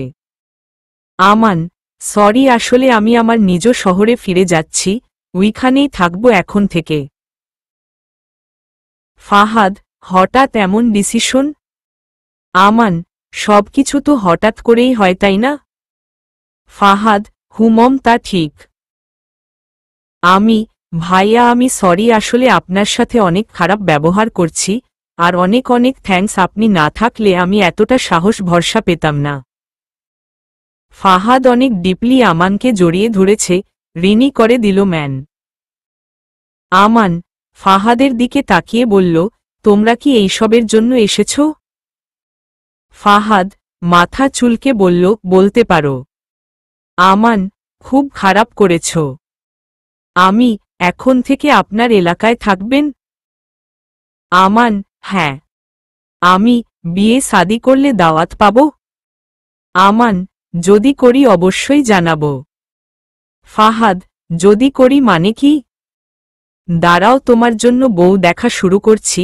আয়েশা, তুমি দেখো তো তোমার কোনো বোন বা সুন্দরী বান্ধবী আছে কি না? আমিও হেসে হেসে বললাম ঠিক আছে। আমান, তোমরা বসো, আমি একটু আসছি। ফাহাদ হাত ধরে আটকে দেয়, কোথাও যাওয়া চলবে না, বসো। আমান, জাস্ট 3 জনের জন্য 3 কাপ চা করব, এইটুক করতে দাও। ফাহাদ আর না করল না, আমান চা করতে চলে গেছে। আমি ঘুরে ঘুরে ওর ঘর দেখছি। ফাহাদ ওর বুক শেলফের কাছে যেয়ে বই দেখছে, একটা ডায়েরির মতো কিছু হাতে নিয়ে পড়ছে। আমি সবকিছু ঘুরে দেখে এসেও দেখি ফাহাদের হাতে এখনো ওই ডায়েরিটা। আমি ওর হাত থেকে ডায়েরিটা নিয়ে নিলাম। আমি, কারোর পার্সোনাল জিনিস পড়া ঠিক না জান না, বলে আমি নিজেই ডায়েরির পাতা উল্টাতে উল্টাতে থাকলাম, কিছু লেখা চোখে আটকে গেল। প্লাস খুঁজছি খুঁজছি, কবে শেষ হবে এই খুঁজা? এক ধাক্কায় যে কেউ মনের ভিতর চলে যায়, জানলে দেখে শুনে রাস্তায় হাঁটতাম। পরের পেজে প্লাস বা এইভাবে দেখা হবে কে জানত? এখন থেকে প্রতিদিন দাঁড়িয়ে থাকবো তেরিবাজার, জানি না পাবো কি না। প্লাস প্রতিদিন দাঁড়িয়ে থাকি তাও পাই না, এখন কি সারাদিন ডিউটি দিতে হবে ম্যাডাম? প্লাস আচ্ছা, একদিন নিশ্চয়ই দেখা পাবো আপনার, ওই দিন আর দেরি না করে বলে দিব আমি কতটা ভালোবাসি তোমায়। প্লাস আয়েশা আয়েশা আয়েশা, অনেক কষ্টে জেনেছি নামটা, নামের মধ্যেও এমন ফিলিংস থাকে। আমি ফাহাদের দিকে তাকালাম, দেখি ফাহাদ আমার দিকে তাকিয়ে আছে। আমি আবার পরের পেজগুলো উল্টাতে শুরু করলাম। প্লাস এমনটা কেন হলো? কেন হলো আয়েশা? যাকে আমি এতদিন ভালোবেসে আসছি, আজ জানতে পারলাম সে অন্য কারোর বউ, আর সে ভাগ্যবানের বউ, সেই ভাগ্যবানের জন্য হসপিটালে। আমি রেল ক্রসিং গিয়েছিলাম, আমার মানিব্যাগ হারিয়ে গেছে, ওইটা খুঁজতে। হঠাৎ দেখি একটা মেয়ে বসে কাঁদছে, আমি এগিয়ে গেলাম, তার কাঁধে হাত রাখতেই সেই মেয়ে ফাহাদ ফাহাদ করে অজ্ঞান হয়ে যায়। আমি বুঝতে পারছিলাম না কি করব, কিছু না ভেবেই কোলে তুলে নেই। যখন গাড়িতে শুয়াই, আমি ওই মেয়ের মুখটা দেখার জন্য প্রস্তুত ছিলাম না। আমি অনেক কষ্টে তোমাকে এইভাবে দেখে সামলেছি। তোমাকে হসপিটালে ভর্তি করে তোমার ফোন থেকে ফোন করে তোমার ফ্যামিলিকে জানাই। ওরা আসে আমার কাছে অনেক কৃতজ্ঞতা প্রকাশ করে, আমিও তাদের ব্যবহারে আর তোমার টানে বারবার যেতাম তোমার কাছে। আমি নিজে রান্না করে নিয়েছি। খুব কষ্ট হতো যখন ফাহাদ ভেবে আমাকে জড়িয়ে কাঁদতে, ইচ্ছে করত যেখান থেকে পারি ফাহাদকে তুলে আনি। আমাকে সবসময় তোমার পাশে পাবে আয়েশা, যতদিন ফাহাদ না আসে। ফাহাদ একেবারে লাস্ট পেজটা উল্টে দিল। প্লাস অবশেষে তোমার কষ্ট শেষ হল। তোমার ফাহাদ ফিরে আসছে। আমি আর যাব না তোমার সামনে। এই শহরেই আর থাকব না। ভালো থেকো আমার। ফাহাদ কারোর পায়ের শব্দ শুনে আমার থেকে ডেইরি নিয়ে জায়গা মতো রেখে দিল। আমান আসছে। ও বেশ হেসে হেসে আমাদের দুইজনের দিকে চা এগিয়ে দিল। আমরা দুইজনেই শুধু তার কাজকর্ম দেখে অবাক হচ্ছি। ও একাই কথা বলছে, একাই এটা ওটা দেখাচ্ছে, আমি আর ফাহাদ দর্শক তাকে দেখছি। ফাহাদ, আমি আমানের কাছ থেকে বিদায় নিয়ে বের হয়ে গেলাম। ফাহাদ চুপ, আমিও চুপ আছি, দুইজনেই ডায়েরির কথাগুলো ভাবছি। ফাহাদ, কি? আমি কিসের কি? ফাহাদ, চুপ যে। আমি এমনি। ফাহাদ, কি ভেবেছিলাম আর কি হইছে? আমি তো ভেবেই রেখেছিলাম বনুর সাথে আমানের একটা ব্যবস্থা করে দিব, কিন্তু ও এমন কিছু করবে কে জানে। আমিও কাল রাতে তাই ভেবেছিলাম তোমাকে বলবো বলবো করে বলা হয়নি। ফাহাদ, এখন তো আর কোনো ওয়ে নেই। আমি কেন? এমন হলে বুবু থাকবে বুবুর বাড়ি, আমি আমার বাড়ি, তাহলে সমস্যা কি? ফাহাদ, একটা থাপ্পড় দিব মেয়ে, যখন তোমাকে নিয়ে তোমাদের বাসায় আসব বনু আসবে আমানও থাকবে, তোমাকে একা রেখে কোথাও যেতেও পারবো না, সারাক্ষণ একটা ভয় কাজ করবে, তার চেয়ে বরং এই রিস্কের দরকার নেই, আমরা বনুদের জন্য অন্য ছেলে দেখব। আমিও তার কথায় সায় দিলাম। পরের দিন বিকালে ও আমাকে নিয়ে মেলায় গেল। আমি চুড়ি দেখছি, ও আমাকে পছন্দ করে দিচ্ছে, আমি ওর পছন্দ আমার পছন্দ মিলিয়ে অনেক কিছু কিনলাম। সবার জন্য মোটামুটি কিছু না কিছু নিলাম। আমি বাসায় যেয়ে আমার রুমে ধপাস করে শুয়ে পড়লাম। ফাহাদ আমাকে টেনে তুলে ওয়াশরুম পাঠালো, আমি ও চলে গেলাম। মুখ মুছতে মুছতে বের হয়ে দেখি ফাহাদ আমার ফোন নিয়ে কি যেন করছে। আমি ওর সামনে দাঁড়ালাম, কি করছো? আজ হঠাৎ আমার ফোন হাতে? ফোন দেওয়ার পর থেকে তো ছুঁয়েও দেখনি, আজ কি হলো? কোমরে হাত দিয়ে বললাম, সন্দেহ টন্দেহ করছো নাকি? ও আমার দিকে ফোনের স্ক্রিন ঘুরিয়ে দেখালো, আমি দেখি সে আমার আইডিতে। আমি ওর থেকে ফোনটা কেড়ে নিয়ে নিলাম। আমি একটু চিল্লিয়েই বললাম, আমার আইডিতে কেন ঢুকেছ? ফাহাদ ঠিকভাবে বসে বলল, আসতে এইভাবে কেন চিল্লাস? এমন কি অন্যায় করেছি? আমি কিছু না। ফাহাদ এইভাবে টেনে নিলে কেন? চাইলেই তো দিতাম। আমি কতবার বলবো কারোর পার্সোনাল জিনিস ধরার আগে পারমিশন নিতে হয়? ফাহাদ ফ্রেন্ড রিকোয়েস্ট কি আজ দিয়েছিলাম? প্রায় 3 মাস হতে চলল, ফলোয়ার বাড়ানোর জন্য ঝুলিয়ে রেখেছিলে। যাই হোক, আমি কনফার্ম করে দিয়েছি। আমি কবে দিয়েছ? ফাহাদ তোমাকে যেদিন প্রথম দেখে গেলাম ওই দিন রাতেই। আমার মনে পড়ল ওই দিন তো একটা রিকোয়েস্ট আসছিল, আমি তো ভালো করে খেয়ালও করিনি। ফাহাদ কি ভাবছ?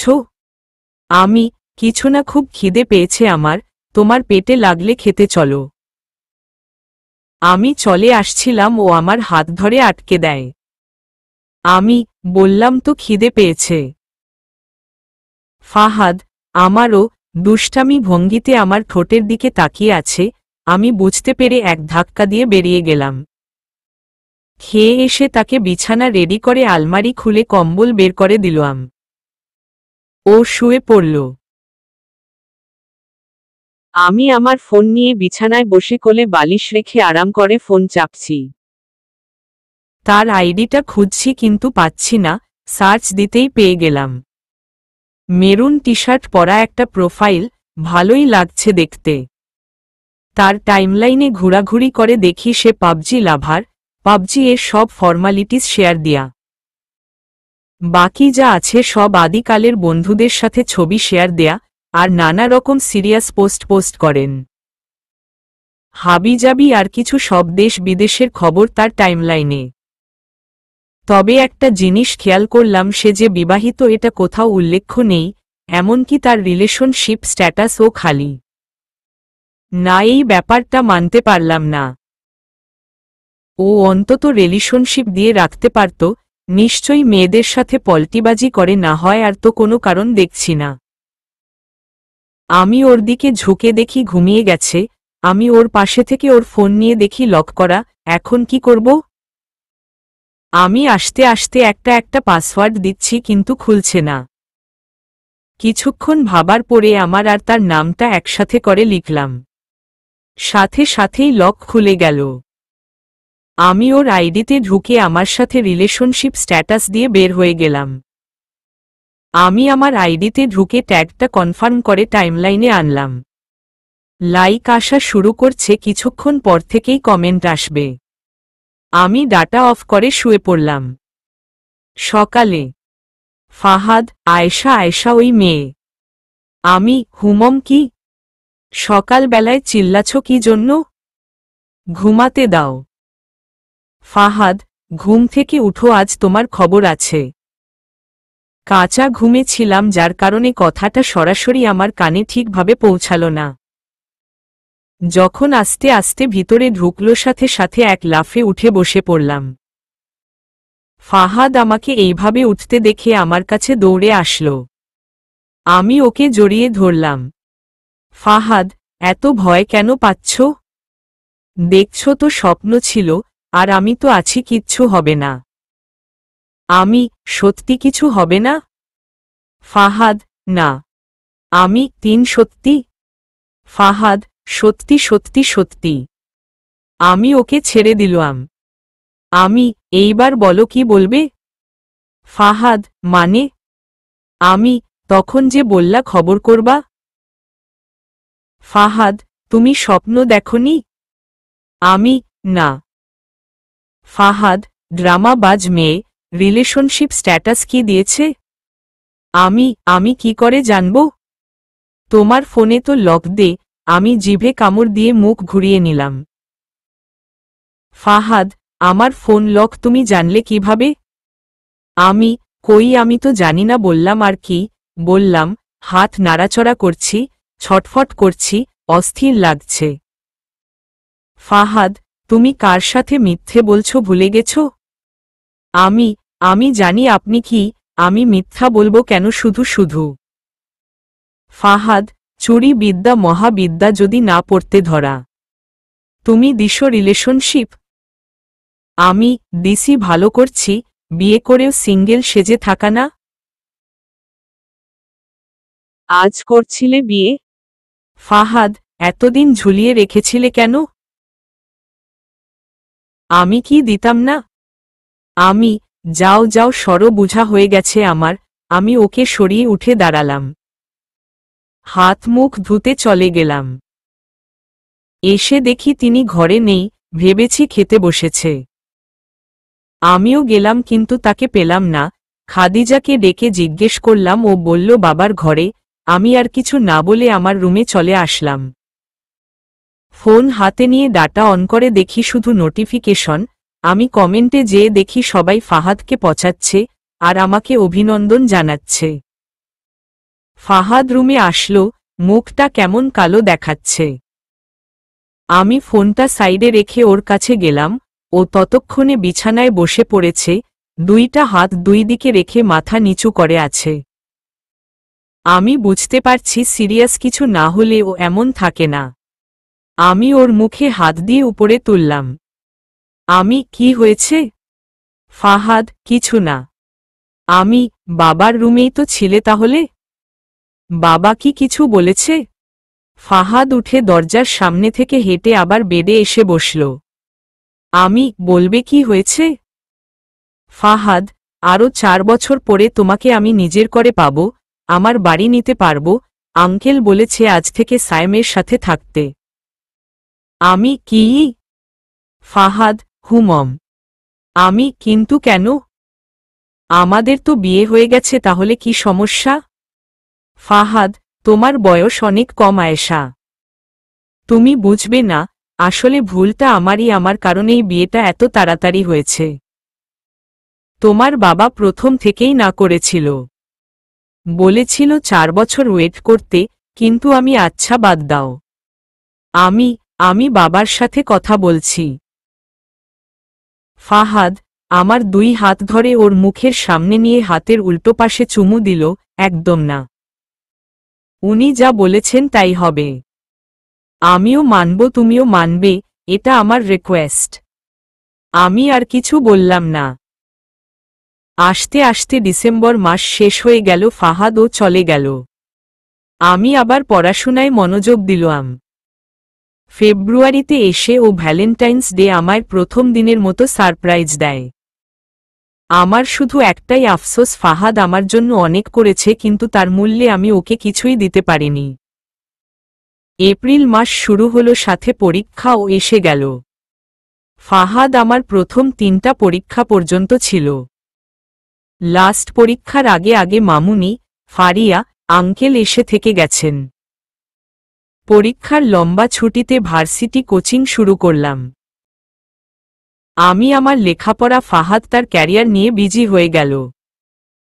আস্তে আস্তে 4 বছর কেটে গেল। আজ আমাদের হলুদ। সবাই অনেক খুশি ফাহাদের আনন্দকে দেখে। 1 মাস ধরে আয়োজন চলছে, এই করা সেই করা, ফাহাদের ছুটি ম্যানেজ করা, আরও অনেক ঝামেলা পেরিয়ে আজ এই পর্যন্ত এসেছি। বিকেল থেকে আমাকে পার্লারে সাজানো হচ্ছে, এখন 7টা বাজে, তাও চুল বাঁধা বাকি। আমার এক জায়গায় বসে থাকতে থাকতে অসহ্য লাগছে। ওইদিকে বুবুর, খাদিজা, আমার কাজিনগুলোকে দেখে মনে হচ্ছে ওরাই বউ, আমি জাস্ট ফর্মালিটির জন্য। ফাহাদ বারবার ফোন করছে, আমি দেখেও কেটে দিচ্ছি, কারণ এখান থেকে যাওয়া এত সহজ না। আমার সাজ মোটামুটি শেষ হলেও ওদের এখন বহুত বাকি। আবার ফোন করেছে, আমি বাধ্য হয়ে রিসিভ করলাম। ফাহাদ, কতবার বলবো তাড়াতাড়ি আসো, কতক্ষণ ধরে মশার কামড় খাচ্ছি। এখান থেকে তো আবার বাসায় যেতে হবে। দেরি হলে কাল আসতেও দেরি হবে, বুঝে রেখো। আমি, কে বলেছিল তোমাকে এখন আসতে? এখন আবার কথা শোনাচ্ছ? যাও যাও, বাসায় যাও, কাল একেবারেই দেখবে। ফাহাদ, কালকেরটা কাল। এখন তোমাকে 30 মিনিট সময় দিলাম, এর মধ্যে না আসলে শাস্তির জন্য প্রস্তুত থাকো। আমি দেখছি। ফোন কেটে দিলাম। বুবুকে ডেকে সাইডে আনলাম। বুবু, কি? আমি, তোমার সাজ কমপ্লিট? বুবু, অলমোস্ট। আমি, তুমি ভাইয়াকে ফোন দাও আমাকে বাসায় নিয়ে যেতে। বুবু, তোর ভাইয়া এখন অনেক বিজি, আর এই সময় বাসায় কেন যাবি? কোনো সমস্যা হচ্ছে? I mean period. আমি, উফ না, এমন কিছু না। ফাহাদ বাসার ছাদে আছে, বলছে আধা ঘন্টার মধ্যে না গেলে খবর আছে। বুবু কাকে জানি ফোন করে আবার আমার কাছে আসলো। বুবু, সাইম আসছে। আমি, ঠিক আছে। এর মধ্যে একটা কথা বলে রাখি, বুবুর বিয়ে হয়ে গেছে, 1 বছর হবে। রাজীব ভাইয়ার সাথে। ভাইয়া আমাদের বড় ভাইয়ের মতোই স্নেহ করে, অনেক ভালো বললেও ভুল হবে। আর ফাহাদ তো রাজীব ভাই বলে একবার পড়ে, আর একবার উঠে। আর বুবুর কথা কি বলবো, এখন সে বিশাল বড় এক পেট নিয়ে ঘুরে, মানে সে প্রেগনেন্ট। বেচারি খুব ইচ্ছে ছিল হানিমুন যাওয়ায়, ভাইয়া সেই হিসেবে কুয়াকাটা যাওয়ার টিকিটও করে ফেলে। যাওয়ার আগের দিন রাতে জানে বুবু প্রেগনেন্ট, তাই ভাইয়া আর রিস্ক নেয়নি। বলেছে বেবি হওয়ার পরে যাবে। আর ওইদিকে ফাহাদ তো বলেই দিয়েছে ওর মিশন নাকি রাজীব ভাইয়া সাকসেসফুল করে দিয়েছে। তবে আমাদের তাও বাদ দিবে না। সাইম আমাকে বাসায় রেখে গিয়েছে। আমি সবার আড়ালে ছাদে চলে গেলাম। দেখি আমার উকিলবাবু উল্টো ঘুরে দাঁড়িয়ে আছে। তার হলুদ আগের দিন হয়ে যাওয়ায় আজ আসতে পারছে। আমি আস্তে করে ওর পাশে দাঁড়িয়ে গলার স্বর নিচু করে হালকা চিৎকার দিলাম। ও স্বাভাবিকভাবে আমার দিকে ঘুরে তাকাল। আমি শুধু শুধু আয়ু কমালাম। ফাহাদ, মাথায় কি কিছু আছে? আমি সারপ্রাইজ দিলাম, তোমার কোনো রিয়াকশন নেই। ফাহাদ, 5 মিনিট লেট করছো, এখন কি রকম রিয়েকশন দিব তুমি বলো? আমি কেমন লাগছে আমাকে? ফাহাদ, কথা ঘুরাচ্ছ। আমি চলে যাচ্ছি, চেঞ্জ করে ফেলব। ফাহাদ, সুন্দর লাগছে। আমি শুধু বলার জন্য বলছো, মন থেকে বলনি। ফাহাদ আমার কাছে এসে আমার কাঁধে হাত দিয়ে চোখ বন্ধ করে বলল, খুব খুব সুন্দর লাগছে, একেবারে হলুদ পরি। দাঁড়াও কয়টা ছবি তুলি। ও ওর পকেট থেকে ফোন বের করে আমাকে সামনে দাঁড়িয়ে কতগুলো ছবি তুলে নিল। 2-3টা সেলফি ও তুলল। ফাহাদ, তারপর কাল থেকে তুমি আমার পার্মানেন্ট বউ হয়ে যাবে। শ্বশুর মশাই আমাকে অনেক কষ্ট দিল এই 4 বছরে, তার একটাই কথা, মেয়ের অল্প বয়স, এই বয়সে বিয়ে দিল পরে সমস্যা হবে।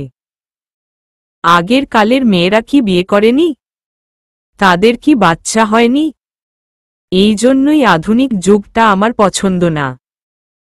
শুধু শুধু 4টা বছর লস হল, এতদিনে 2 বাচ্চার বাবা হয়ে যেতাম। আমি চুপ করবে তুমি? খালা কই? ফাহাদ, কার কথা বলছো? আমি, যার জন্য 4 বছর আগে একা একা হসপিটাল নিয়েছিলে, বলছিলে বাসায় আনবে, এনেছ? ফাহাদ, হ্যাঁ এনেছি, গেলেই দেখতে পাবে। অনেকক্ষণ কথা বলার পরে ও বলল। ফাহাদ, একদম কান্নাকাটি করবে না বলে দিলাম। আমি হুমম। আরও কিছুক্ষণ গল্প করে ও চলে গেলাম। আমি ভিতরে চলে গেলাম। সবাই আমাকে দেখে ভিড় করছে, আমাকে মঞ্চে বসানো হয়েছে। একে একে সবাই হলুদ লাগিয়ে যাচ্ছে। এত এত ক্যামেরার আলোতে আমার চোখ জ্বলছে। মা কেমন মুখ লুকিয়ে চলছে, বুবু টেনে আনল হলুদ দিতে। মা আমাকে দেখেই জড়িয়ে ধরে কেঁদে দিল। আমার এমনি নিজেকে ভারী ভারী লাগছিল, এতক্ষণে একটু হালকা লাগছে। আমাদের দেখে বুবু চাচিও কেঁদে দিল। বুবু আমাকে আমার রুমে পাঠিয়ে দিয়েছে, চোখ ফুলে গেছে। আমি খাদিজাকে নিয়ে আমার রুমে শুয়ে পড়েছি, বাকি সবাই ড্রয়িং রুম ডাইনিং রুমে শুয়েছে। ফাহাদ পৌঁছে আমাকে ফোন দিয়েছিল। কিছুক্ষণ কথা বলার পর দুইজনেই ক্লান্ত, তাই ঘুমিয়ে গেলাম। সকালে সবাই দরজা ভেঙে ফেলবে ওইভাবে ধাক্কাচ্ছে। খাদিজাকে টেনে তুলে দিলাম। ও যে দরজা খুলে দিল। দরজা খোলার সাথে সাথেই একদল হাঁস মুরগির মতো আমার রুমে ঢুকে গেল। ভেবেছিলাম একটু ঘুমাবো, ওদের কথার কারণে উঠে গেলাম। বুবু আমাকে একটা শাড়ি দিল, এটা পরে নাকি বাইরে গোসল করানো হবে। আমিও পরে বাইরে চলে গেলাম। গোসল করিয়ে 12টার দিকে পার্লারে নিয়ে চলে গেল। একজন চুল শুকাচ্ছে, অন্যজন মুখে ফাউন্ডেশন দিচ্ছে। বুবু সেই আমার 4 বছর আগের বিয়ের মতো খাইয়ে দিচ্ছে। আমি ওর পেটে হাত বুলাচ্ছি, 6 মাসের পেট যতটুকু হয় ওরটা তার থেকেও বড়। মটকা বললেও ভুল হবে। আমি, বুবু এটার ভিতর কয়টা আছে? একটা তো অবশ্যই না। বুবু, আমারও মাঝে মাঝে তাই মনে হয়। আমি তো চিন্তায় আছি, যদি 2 বের হয় 2টাকে কিভাবে সামলাবো? শাশুড়িও নেই যে রাখবে। আমার কপালে কষ্ট আছে। আমি তো আছি, আমাকে দিয়ে দিও একটা। বুবু, এই সব পরে হিসাব করব।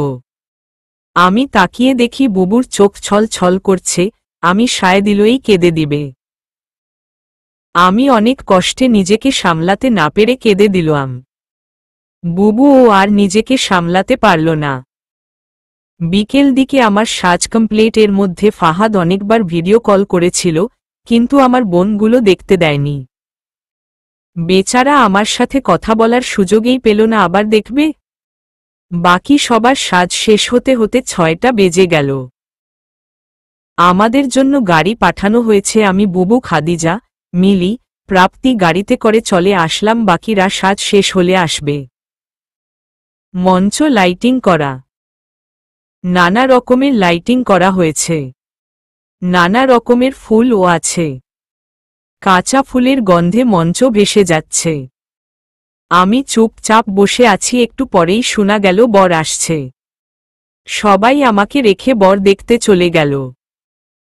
কিছুক্ষণ পরে ব্যান্ড পার্টির সাথে একদল যুবক নাচতে নাচতে আসছে। মাঝখানে ফাহাদও আছে। গোল্ডেন শেরওয়ানিতে কি লাগছে। ফাহাদ এসে আমার হাত ধরে ওই নাচানাচি ভিড়ের মধ্যে নিল। আমি মাঝে মাঝে হাত নাড়াচ্ছি। বাকি সবাই আমাদের দুইজনকে মাঝখানে রেখে নাচচ্ছে। আসলে নাচ বললে ভুল হবে, লাফালাফি করছে। ফাহাদ আমাকে হাত ধরে নিয়ে মঞ্চে বসেছে। এক একে বন্ধু বান্ধব আসছে, কথা বলছে, গিফট দিয়ে চলে যাচ্ছে। ফাহাদ অনেকক্ষণ আমার সাথে কথা বলতে চাচ্ছে কিন্তু পারছে না। একজনের পরে একজন এগিয়ে আসছে, হ্যান্ডশেক করছে। ফাহাদ, বিয়ে যে এত জ্বালা, একটু কথা বলার সুযোগও পাচ্ছি না। আবার একজন এসেছে, ফাহাদ কোলাকুলি করে, আবার বসেছে। ফাহাদ, আর করব না বিয়ে। আমি, ইচ্ছে ছিল নাকি আগে? ফাহাদ, ছি তওবা, এইসব কি বলো? আমি, আবার আসছে। ফাহাদ, এই শালাদের এইবার বাড়ি পাঠিয়ে দিব। দাঁড়াও। মুখ ঘুরিয়ে দেখে ওর বাবা। ও জিভে কামড় দিয়ে আমার দিকে রাগী লোক নিয়ে তাকালো। আমি, আমার পেট ফেটে হাসি পাচ্ছে। নেহাত বউ বলে বিপদে আছি। আঙ্কেল আমাদের দিকে এগিয়ে আসলেন। আমাকে দেখে হালকা জড়িয়ে ধরে ছেড়ে দিল। আঙ্কেল আমাকে আর ফাহাদকে দুইজনকে দুইটা আংটি পরিয়ে দিচ্ছেন। সব লাইট ক্যামেরা আমাদের দিকে ঘুরানো হয়েছে। কি কি হচ্ছে সব ক্যামেরা বন্দী করা হচ্ছে। আঙ্কেল দোয়া পড়ে মঞ্চ থেকে নেমে গেলেন। ফাহাদ, এটার প্রতিশোধ রাতে নিব, মাইন্ড ইট। আমি, দেখা যাবে। হঠাৎ একটা মেয়ে দৌড়ে এসে আমাকে জড়িয়ে ধরল। আমার তাকে চিনা চিনা লাগলেও ঠিক চিনতে পারছি না। কতদিন পরে তোকে দেখলাম, শেষ স্কুলে বিদায় অনুষ্ঠানে লাস্টবার দেখেছিলাম। আর এখন 6 বছর পর দেখছি, তাও তোর বিয়েতে। আমি, সরি, আসলে আমি আপনাকে চিনতে পারছি না। আরে আমি রৌদ্র। ভুলে গেলি? ওই যে রৌদ্র বৃষ্টি, দুই বোন ছিলাম, মনে নেই? আমি, ও মাই গড। রৌদ্র বলেই জড়িয়ে ধরলাম। রৌদ্র, অনেক খুঁজেছি তোকে, কিন্তু পাইনি, অবশেষে পেলাম। রৌদ্র ফাহাদের দিকে তাকিয়ে সালাম দিল। ফাহাদ উত্তর দিয়ে আবার আমাদের দিকে তাকিয়ে আছে। আমি, তুই কি কোনো ইনভিটেশন পেয়েছিলি? আসলে তোর কোনো অ্যাড্রেস বাবা জানতো বলে মনে হয় না। জাস্ট আস্কিং, তুই প্লিজ খারাপ ভাবিস না। রৌদ্র, ওয়েট, বলেই ওর ফোন বের করে কাকে জানি ফোন দিল। একটু পরে দেখা যাচ্ছে একটা ছেলে কোলে একটা বাবু নিয়ে আসছে। আমি ফাহাদের দিকে তাকালাম, ও আমার মতোই তাকিয়ে আছে। রৌদ্র ওই ছেলের হাত ধরে বলল, he is my husband and my son. কাছে দেখে আমার চিনতে মোটেও ভুল হয়নি। এর মধ্যে ফাহাদ জড়িয়ে ধরে বলল, ফাহাদ, কি খবর আমান? আমি তোমাকে কার্ড পাঠিয়েছিলাম, নিশ্চয়ই দেখেছ। আসলে আমি অনেক ব্যস্ত ছিলাম, তাই যেতে পারিনি। তোমাকে দেখে, তোমাদের দেখে আমি অনেক খুশি হয়েছি। আমান, আমি বুঝতে পেরেছি, কিছু মনে করিনি। আমরাও খুশি, আসতে পারে। আমার দিকে তাকিয়ে জিজ্ঞেস করল, কেমন আছো আয়েশা? আমি, জি ভালো, আপনি? আমান, ভালো। আমি, আপনার ছেলে? আমান, হ্যাঁ। ফাহাদ টেনে কোলে তুলে নিল। আমি আলতো করে ওর গালে চুমু দিলাম। রৌদ্র আমার সাথে গল্প ঝুড়ে দিয়েছে। 2 বছর আগে ওদের বিয়ে হয়েছে। অ্যারেঞ্জড ম্যারেজ ছিল, আর বাবুর বয়স 11 মাস চলছে। ওর কথা শুনে বোঝা গেল ওরা খুব হ্যাপি আছে। রাতে সব প্রোগ্রাম শেষ, এইবার বিদায় বেলা। সবাই একে একে আমাকে গাড়ির দিকে এগিয়ে নিচ্ছে। আমি আমার পরিচিত যাকেই পাচ্ছি তাকে দেখেই কেঁদে দিচ্ছি। বাবা সাইম ছাড়া সবার থেকেই বিদায় নেওয়া হয়ে গেছে। বাবাকে দূরে দেখতে পেয়ে আমি বাবার কাছে গেলাম। বাবার চোখ চিকচিক করছে। বাবা এইবার আমাকে জড়িয়ে ধরে কেঁদে দিল। সাইম এসেছে আমাকে নিয়ে যেতে, বার আমাকে বলছে কান্না না করতে, তাও আমার চোখের পানি বাধা মানে না। সাইম আমাকে গাড়ি পর্যন্ত নিয়ে গেল। ফাহাদ গাড়ির দরজা খুলে দিল। আমি ভিতরে বসলাম। সাইম আমার শাড়ির আঁচলটা ভিতরে রেখে দরজা লাগিয়ে দিল। ওই পাশে দিয়ে ফাহাদ এসে বসেছে। সামনে একটা গাড়ি চলে গেল আমাদেরটা মাঝখানে, পিছনে আরো কতগুলো আছে। ফাহাদ আমার হাত ধরে আছে। ফাহাদ, বলছিলাম না কান্না না করতে? একেবারে নিয়ে যাচ্ছি না। তুমি কি বুঝো ইসবের? ছেলে হয়ে বেঁচে গেলে যদি উল্টো নিয়ম হতো কেমন লাগতো? ফাহাদ, আমি নাচতে নাচতে চলে আসতাম। আমি আর কথা বাড়ালাম না, ওর কাঁধে মাথা রেখে শুয়ে আছি। ফাহাদ, এমন অদ্ভুত সুন্দর ভাবে কেন সেজেছ? বারবার দেখতে ইচ্ছে করছে। চুপ করো, আমি একটু ঘুমাবো। ফাহাদ, ঘুমিয়ে নাও, এই সময়টা পরে আর ঘুমানোর সুযোগ পাবে না। আমি ওর বুকে কয়টা কিল ঘুষি দিলাম। মার খেয়ে বাধ্য ছেলের মতো চুপ হয়ে গেল। হঠাৎ মনে হচ্ছে আমি আকাশে ভাসছি, কি ভালো লাগছে। হঠাৎ চোখ মেলে তাকিয়ে দেখি উপরে আকাশ, নিচে মাটি, পাশে ফাহাদ আমাকে কোলে নিয়ে হাঁটছে। এই কি করছো? সবাই তাকিয়ে আছে। নামাও। ফাহাদ আস্তে করে আমাকে নামিয়ে দিল। এক ঘুমে শ্বশুর বাড়ি চলে আসছো? ডাক দিতে পারতে সবার সামনে লজ্জায় ফেললে। দরজার কাছে আসতেই সবাই এসে ভিড় করেছে আমাকে। মামুনি দৌড়ে এসে আমাকে জড়িয়ে ধরল। পিছনে দেখি ফারিয়া ক্লান্ত হয়ে ভিতরে ঢুকছিল। আমি ফাহাদকে হাতে খামচি দিয়ে জিজ্ঞেস করলাম, ফারিয়া গিয়েছিল? ফাহাদ, হ্যাঁ। আমি তো দেখিনি। ফাহাদ, আমিও। শুধু সাথে যেয়েছে এইটুকু জানি। পাশ থেকে কেউ একজন বলল, সারাদিন রাত পাবি কথা বলার জন্য, এখন আমাদের কাজগুলো করতে দে। ফাহাদ, তোমাদের নতুন বউ আমাকে বারবার খুঁজাচ্ছে, কথা বলার জন্য আমার কি দোষ? আমার দিকে তাকিয়ে চোখ টিপে দিল। কেমন লজ্জায় ফেলল এতগুলো মানুষের সামনে। আমি আর কিছু বললাম না, রাতে বুঝাবো। একটা মহিলা এসে আমাকে জড়িয়ে ধরল। আমি ফাহাদের দিকে তাকালাম। ও বুঝালো উনি খালা। কেমন আছো খালা? খালা, ভালো। মা, তুমি? ভালো। উনার সাথে আর কথা বলার সুযোগ হলো না। সবাই ভিড় করে আছে। যা যা নিয়ম কানুন আছে সব শেষ করে আমাকে রুমে পাঠানো হলো। এই প্রথম ফাহাদের বাড়ি, ফাহাদের রুমে এসেছি। আমার সাথে রাতে ফারিয়া থাকবে। কাল হবে বাসর রাত। আমার যে কি আনন্দ হচ্ছে। ফাহাদের এই মুহূর্তে মুখটা দেখতে ইচ্ছে করছে। ফাহাদ আমার ফোনে মেসেজ দিয়েছে। এটা মোটেও ভালো হয়নি, বিয়ে করেও শান্তি নেই। আমি ওর মেসেজ দেখে হাসছি। ফারিয়া আমার কাছে বসে জিজ্ঞেস করল, হাসছি কেন? আমি ওর দিকে ফোনটা এগিয়ে দিলাম। বেচারি হেসে হেসে বিছানায় শুয়ে পড়ল। পরের দিন বৌভাত, তাই তাড়াতাড়ি ঘুমিয়ে গেলাম। সকালে উঠে গোসল করিয়ে আবার পার্লারে নিয়ে গেছে। বাসায় আসতে আসতে বিকেল হয়ে গেছে। আমার বাড়ির সবাই চলে আসছে। ফাহাদকে কাল আসার পর থেকে দেখছি না, হয়তো বিজি আছে। সন্ধ্যায় লোকজন আসা শুরু করে দিয়েছে। ওইদিকে ফাহাদ সিঁড়ি দিয়ে নামছে। ও নেমে এসে আমার পাশে দাঁড়িয়েছে। ফাহাদ, আবার এত সুন্দর করে সেজেছ?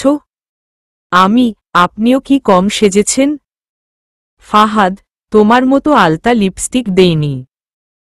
শুনো, এই লাল টুকটুকে বুলবুলির ঠোঁট, হরিণীর চোখ এইগুলা রাতে আর থাকবে না।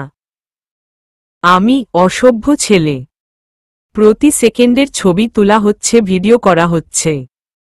সারাদিন বসে থাকতে থাকতে ক্লান্ত হয়ে গেছি, সবাই বউ দেখে যাচ্ছে, সাথে ছবিও তুলে নিচ্ছে। 3টা দিনে অনেক দুর্বল হয়ে গেছি, বিছানায় শুয়ে পড়লেই ঘুম নিশ্চিত, এইরকম অভ্যস্ত। সব ফর্মালিটি শেষ করে সবাই একে একে চলে গেল। আমাদের বাড়ির সবাই বলল কাল যেন চলে যাই, ফাহাদ ও না করল না, কাল যাবে এমন আশ্বাস দিয়েছে, কোনোভাবে হয়তো বুঝতে পেরেছে আমি এটাই চাই। 12টার দিকে আমাকে ফাহাদের ঘরে রেখে সবাই বের হয়ে গেল। ফাহাদের ঘরটা খুব সুন্দর করে ফুল দিয়ে সাজানো হয়েছে। আমি বেডের মাঝখানে লেহেঙ্গা বিছিয়ে বসে আছি। দরজা খোলার আওয়াজ শুনে বুকের ভিতর কেমন করে উঠল। ফাহাদ রুমে ঢুকল, আমি নেমে কদমবুসি করলাম। ফাহাদ এইবার আমাকে একটা চেইন পরিয়ে দিয়েছে। ওইটার মাঝখানে আমার নাম লিখা, ভিতরে আবার খোলার অপশন আছে, ওইটা খুলে দেখি আমার আর ফাহাদের ছবি। অনেক আগে অনলাইনে দেখে পছন্দ করে রেখেছিলাম, কিন্তু এইভাবে এত সহজে পাবো ভাবিনি। ফাহাদ, অনেকক্ষণ ধরে বাইরে ধর খোসাখসি করে আসছি।